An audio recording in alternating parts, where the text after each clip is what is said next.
I was almost shot yesterday.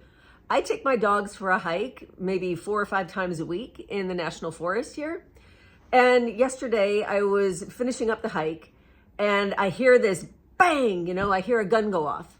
And I'm like, oh, it's coming up on hunting season and, I should just be more aware of that's going on and make myself more visible, whatever, all these little thoughts. But I'm like, it's not actually hunting season yet, I don't think. I think that starts in a couple of weeks, at least deer season. I don't know. I don't hunt, but anyway, so I made a note that I just need to be aware and that this is going on, nearby. And so, I just was making my way back to the car and like no more than maybe 30 seconds after I hear that gun go off, we get to like this curve in the road. And my dogs were right in front of me and they stop and I, come up next to them, and at the bend of this curve, there's this big package, like a box in the middle of the road. And I'm like, well, I would have seen that on the way up and I didn't see it. So that's odd. And so I start walking towards it. And as I walk towards it, I'm like going past the bend in the road. I look over to my right and there's this guy with a rifle pointed right at us, and it's on this stand, and he has this rifle pointed at us, and he's looking through the scope, and I see him pop his head up when he sees us, and he's visibly shocked, and he picks up the stand and the gun, and he makes his way back to the car, and I'm like, what just happened? What just happened? And so it's only 40 feet away. So I walk up to where they were, and there are these 2 young boys, about 12 years old, that were still standing there. And, they had these big old orange vests on and everything. And so anyway, I'm like, what is going on? I said, that is insane. You're shooting right here. I said, and I said a handful of things. And the dad was literally visibly shaken. And so I didn't say anything else. I just kept walking. And a few minutes later, they passed me in their truck and, they're on their way. And, I was just in shock that had happened. But then I thought, God, this dad just wants to teach his kids how to shoot. That's all he wants to do. And maybe he doesn't live in an area where he has the land to be able to do that on his own, so he has to go into the forest. Who knows? I was creating all these scenarios in my head, but at the end of the day, somebody would not knowingly go into a very populated area and shoot a gun. If they were aware of what they were doing, they would not do that. That is, that's what I would imagine. Otherwise, he would keep shooting and he wouldn't have just run off with, the gun in his hand and be visibly shaken.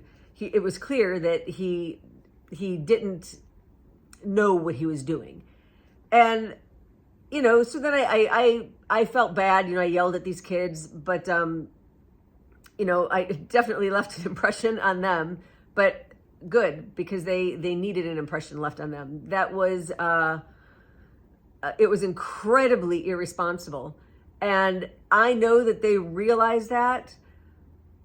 And my issue is that so many people out there, and I'm going to talk about this in another context in a second, but so many people out there, they don't know what they don't know. They're unaware of what they're doing. And it's not that they mean bad. They're not trying to do something that is harmful or hurtful, but they're so deep in their unknowing that they do really dumb things that could literally change the trajectory of their life in a massive way. That could have literally changed everything for the father and for the kids had something happened. Their lives would never be the same. And it was because they were just unaware of what they were doing.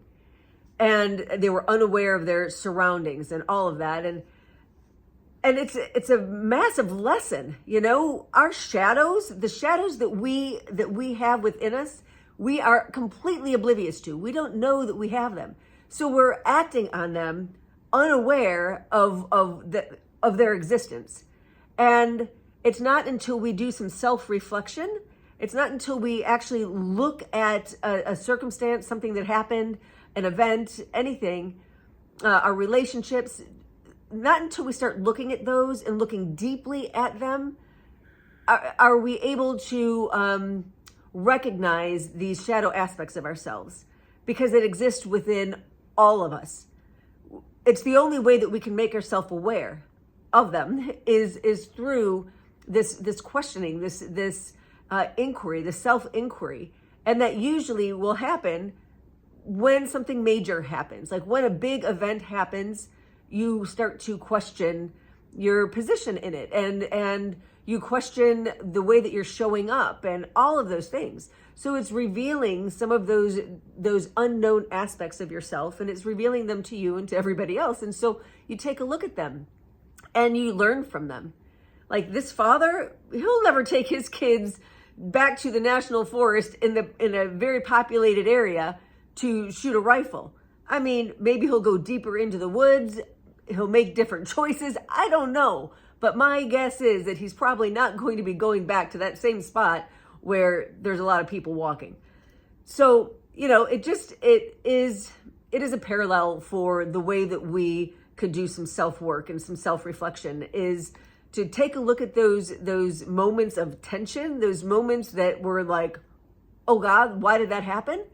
To take a look at those and start doing some self-inquiry to reveal those unknown aspects of ourselves that we could learn from, and learn from our mistakes of the past.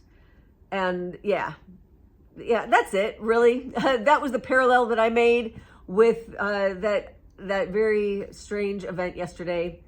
But yeah, if you have any questions about it or want to talk more, or just maybe you want some clarity around that, I'd be happy to talk to you. And I hope you're all doing well and have a beautiful day.